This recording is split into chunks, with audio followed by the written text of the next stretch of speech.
Tumekubaliana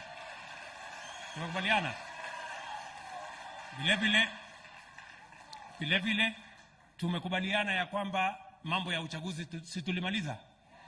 Sasa nafasi hii sio ya viongozi na vyeo na sikutafuta sijui nini.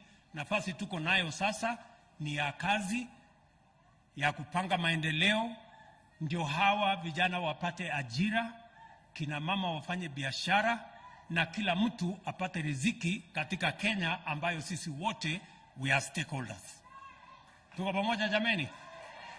So mimi nimefurahi sana kufika hapa, na mimi nataka niwahakikishie watu wa Nairobi kama vile nawahakikishia watu wa Kenya. Hii mpango tayari launch construction ya manyumba karibu 40,000 kufikia sasa.